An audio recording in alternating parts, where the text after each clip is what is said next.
This is BBC World News. I'm James Reynolds. Our top stories. A pill developed to treat severe coronavirus has positive trials. It could halve the chances of dying or being admitted to hospital. Scientists say the scale of deforestation in the northern Brazil region risks turning the Amazon into terrain more like savanna, threatening lives. Watching for potentially harmful emissions as lava from the volcano on the Spanish island of La Palma continues to flow into the Atlantic Ocean.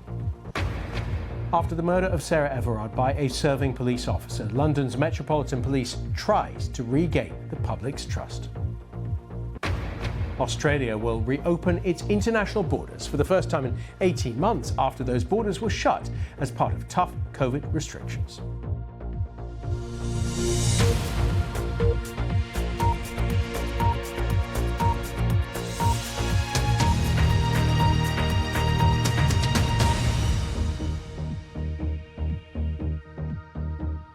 Hello and welcome to BBC World News. There could be a breakthrough in the way that we treat COVID-19. Interim trials suggest that a new experimental drug for severe COVID could cut the risk of hospitalisation or death by about half. If authorised by regulators, the new drug, which comes in the form of a pill, would be the first oral antiviral medication for COVID-19. Well, with me is our health reporter, Jim Reid. Jim, take us through the study's results, please. So this is still very, very early data, James. It hasn't been peer reviewed by other scientists or anything like that yet. So there's my caveat. But on the surface, these are very positive results. They've come through much earlier than we were expecting. So the way that these trials work, you give half the people in the trial this medication, you give the other half a placebo or dummy pill, and you compare what the outcomes are. And in this case, 7% of people in the trial that were given this medication that had COVID or had just been infected with COVID ended up going into hospital. In the placebo arm, so they hadn't had this medication, it was twice that. It was 14%. So that's where you get that really positive result of cuts hospitalisations by a half. And also, when you look at something else, which they weren't really expecting in this trial, I don't think, which is deaths. There were 8 deaths in that placebo arm, 0 deaths from the group that had taken this pill. So overall, on the surface, very, very positive news. And we took in, of course, all of your caveats there, as we rightly should do. What reaction has there been? Well, since we started covering COVID, both of us, 18 months ago, that phrase, game changer from scientists, has been used again and again, when we had the first vaccines and so on. But there are very eminent scientists using that again today, very, very positive about these results. Also, Anthony Fauci, who is the top diseases expert in the United States, gave his reaction. The news of the efficacy of this particular antiviral is obviously very good news. The company, when they briefed us last night, had mentioned that they will be submitting their data to the FDA imminently. The data are impressive. How long does it take for peer review? Might take a while. And also, they've gone for this emergency use authorization. It's interesting what's happened here, actually. You don't often see this.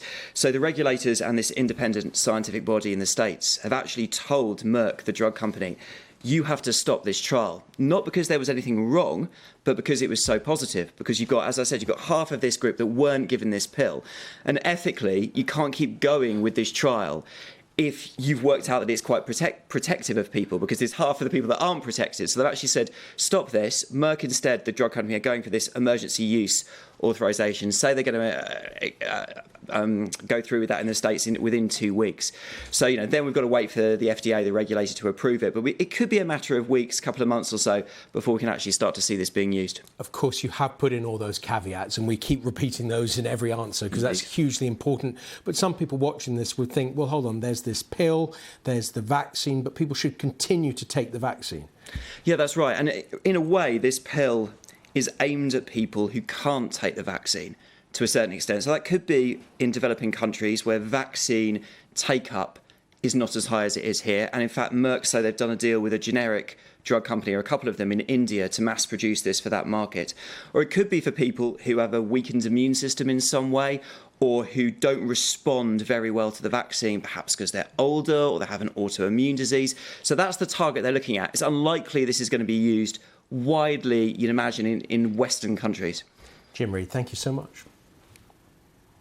On to other news now. Scientists say that the scale of deforestation in northern Brazil risks turning the Amazon into more savanna-like terrain. A study by researchers in Brazil found that excessive logging combined with climate change could cause extreme heat in the country's north, threatening the lives of nearly 12 million people who'd be at risk of heat-related illnesses. Our environment correspondent Naveen Singh Khadka told me more about the findings. So basically what they're talking about is conversion of this forest. Imagine those trees, those rich biodiversity, Amazon forest, as we all know, as we all can imagine, that turning into savanna grassland with scattered vegetation, that level of transformation, change. Now, that is so worrying, particularly in the context of climate change, because as you know, so much of our hope in the fight to fight climate change, so much of hope is pinned on forests. That's the natural safeguard when we talk about our net zero target. It's of massive concern. What steps then might need to be taken to make sure that the Amazon stays the Amazon and does not become a savanna? So there are two things here. You see, like the first thing is that the immediate thing that we know, that we talk about this massive deforestation. Of course, that's the challenge. How do you convince those countries? They have their own arguments, as we know, their economy and so on and so forth. But then the other flip side of the story is it's the greenhouse concentration. So this study talks about different scenarios of greenhouse concentration in the atmosphere. And what they've found is if it is business as usual and the concentration of the carbon, generally that's what we refer to for greenhouse gases, if it goes up, and then we will see that transformation of entire forests into grassland. And that is where all these things come up, the loss of biodiversity and the loss of this very important tool in the fight against climate change. Is this a priority for the Brazilian government, bearing in mind that it has encouraged logging?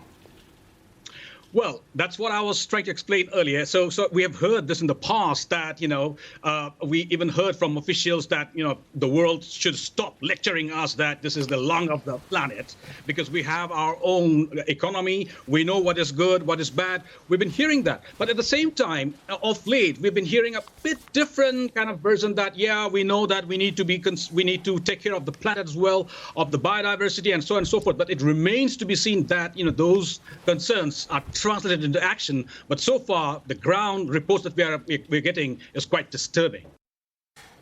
Naveen Singh Khadka there. Australians are about to win back some of their freedom. The Prime Minister, Scott Morrison, has announced that from November, fully vaccinated Australians will be able to enter and exit the country freely. It'll be the first time such travel without special permission has been possible since March 2020, when Australia largely shut its international borders as the pandemic first spread. Our Australia correspondent Shama Khalil reports. A decision millions have been waiting for. Australia had sealed itself off from the world since the beginning of the pandemic. Now, it's finally reopening. We'll be able to open those international borders again, and that will enable Australians who are fully vaccinated. It's an emotional moment for many, including Amy Hayes, who currently lives in Reading and hasn't seen her family in Brisbane in nearly 3 years. There's just so much that you miss out on day to day. I've had friends have babies, family have babies. There's been really tough times for some friends back home as well, and you just miss out on that. But ultimately, I think the thing that I'm most upset about it all with is really the feeling of abandonment and betrayal by the collective state and federal governments in Australia. But so much is still unclear, including the rules on proof of vaccination, which could be a potential headache for both airlines and border authorities. There are still many details to iron out, especially that parts of Australia have approached the pandemic differently.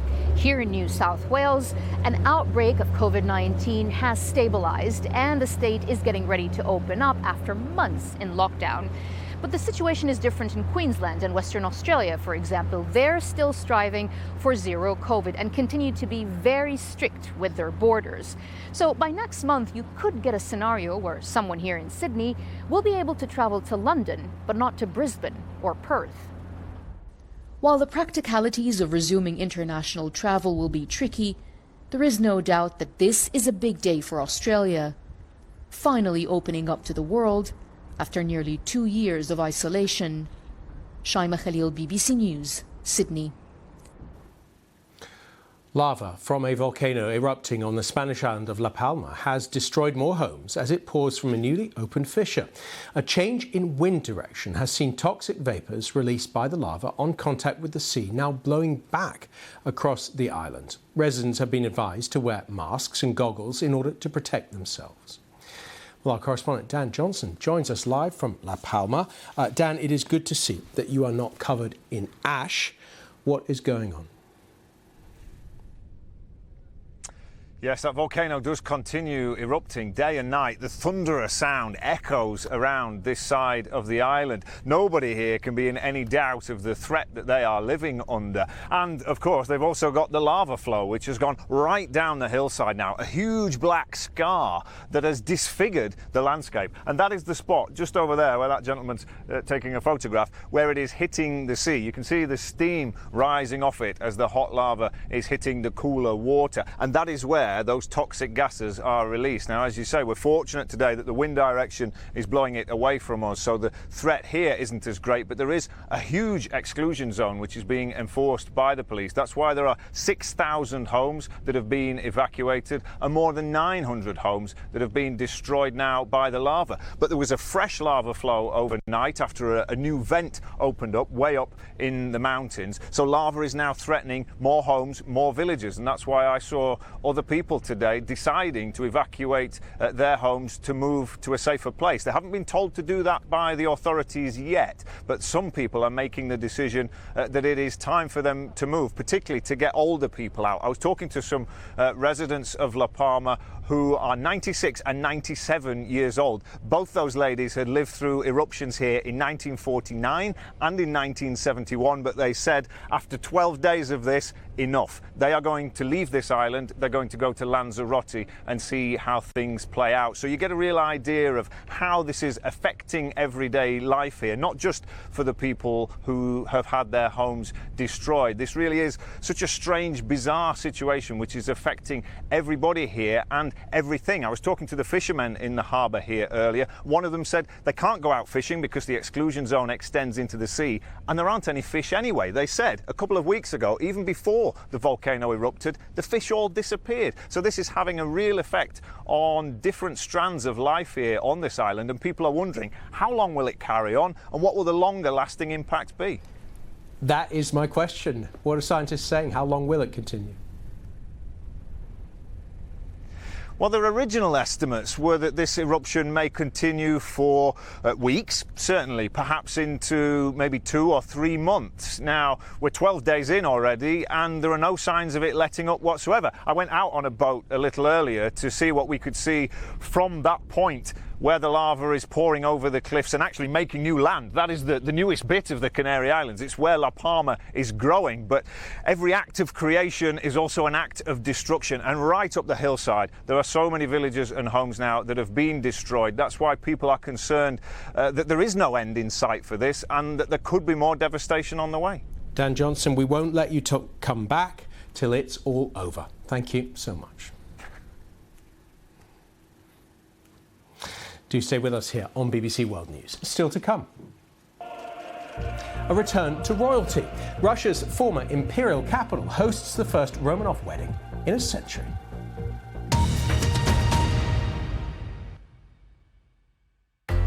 In all Russia's turmoil, it has never quite come to this. President Yeltsin said the day would decide the nation's destiny. The nightmare that so many people have feared for so long is playing out its final act here. Russians are killing Russians in front of a grandstand audience. It was his humility which produced affection from Catholics throughout the world. But his departure is a tragedy for the Catholic Church. This man, Israel's right-winger Ariel Sharon, visited the religious compound, and that started the trouble. He wants Israel alone to have sovereignty over the holy sites, an idea that's unthinkable to Palestinians.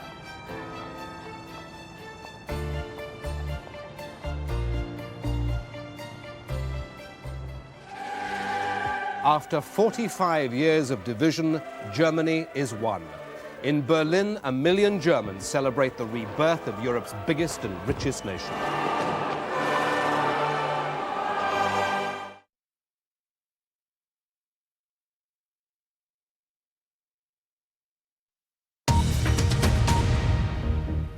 This is BBC World News, the latest headlines. Interim clinical trials of a drug to treat severe coronavirus suggest that it halves the risk of dying or being admitted to hospital. Scientists have warned that excessive logging risks turning the Amazon into savanna-like terrain with deadly consequences for people in northern Brazil.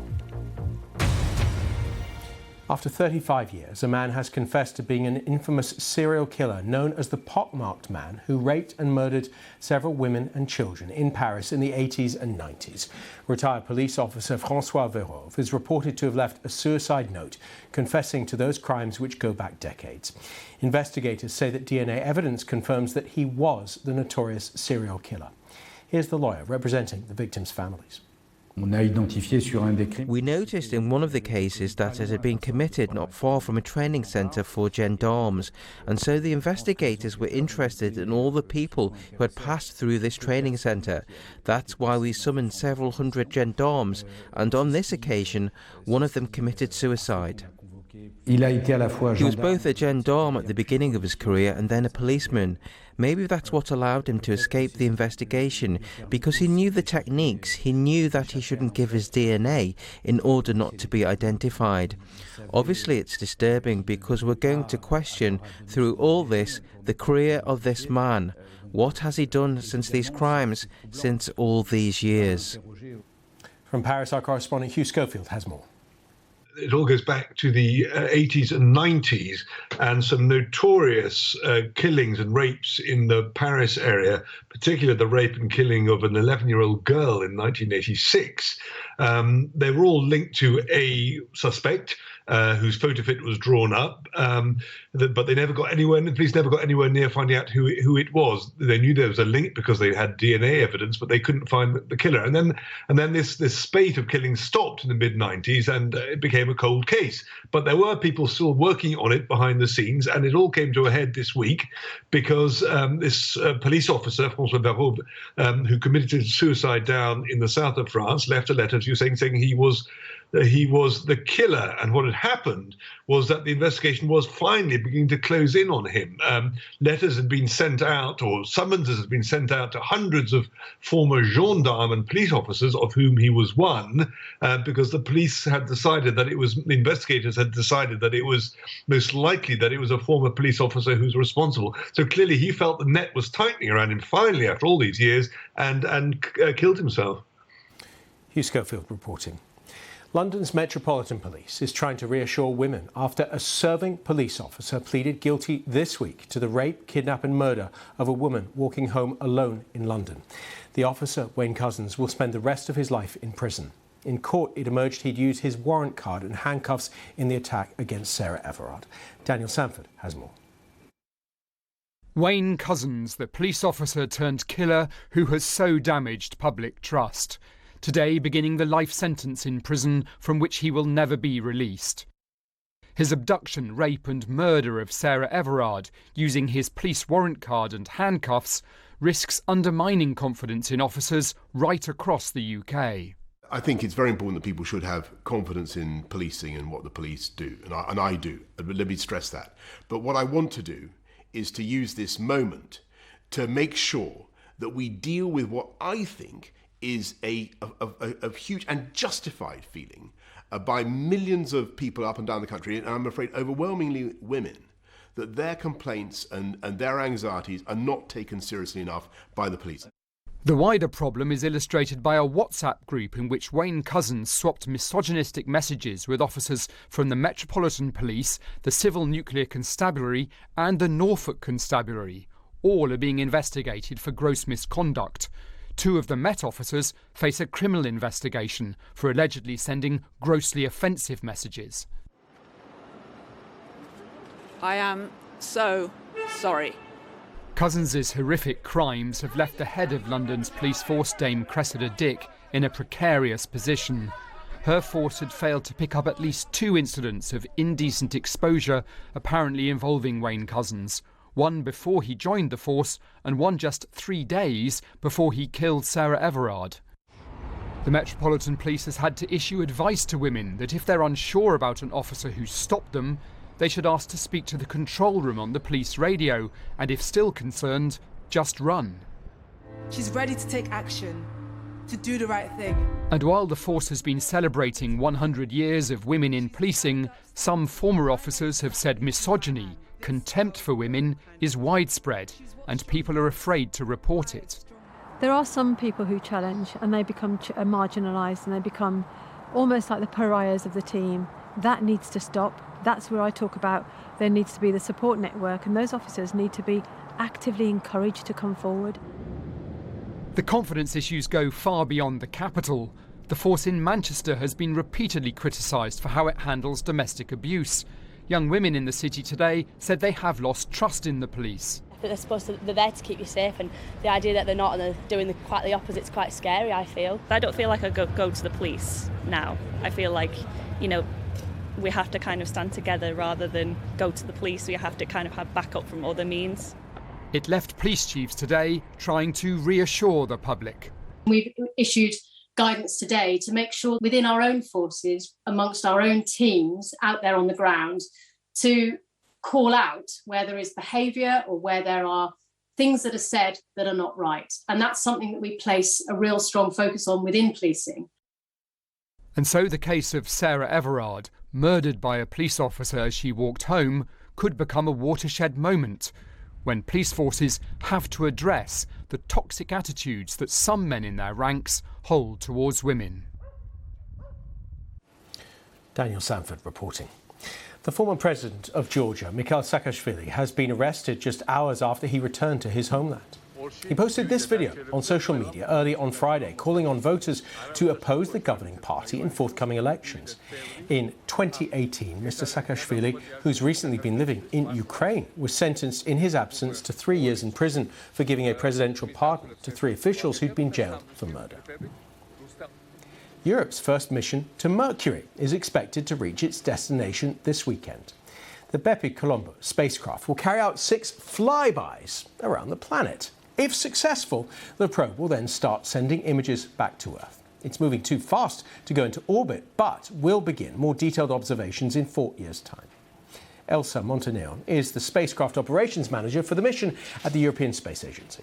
Bepi Colombo was launched in October 2018 from an Ariane 5 rocket from Peru and is headed, as you said, to its destination Mercury with an arrival due in December 2025. Me personally, I've been supporting the mission for 14 years, so it's really a long-term project. Its prime scientific mission will start in 2026, due for 1 Earth year with possible extension by another year. So it's another of these decade-long projects that we like to have in space. Our objective is the exploration of planet Mercury, which is a bit of a forgotten object in the solar system. The planet has been visited before by 2 NASA missions in the 70s and in the last decade.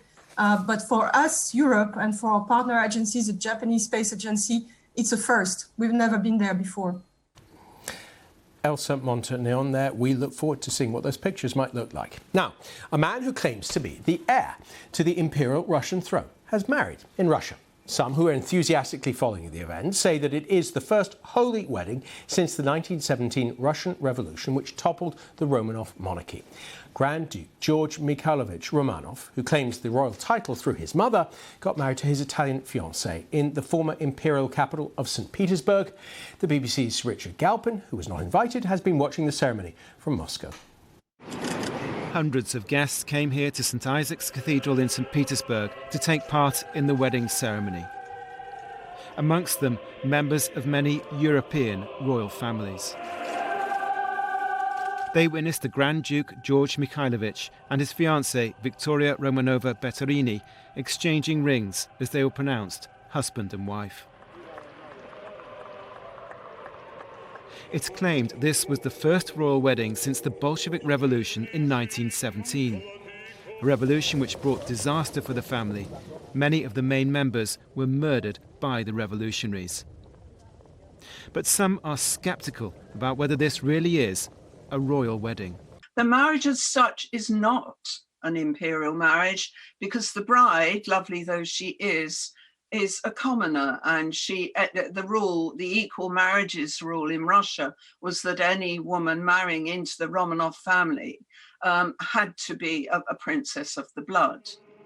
The Grand Duke said he and his fiancée had specifically chosen to get married here in St. Petersburg because it was the first place the family had returned to in the early 1990s.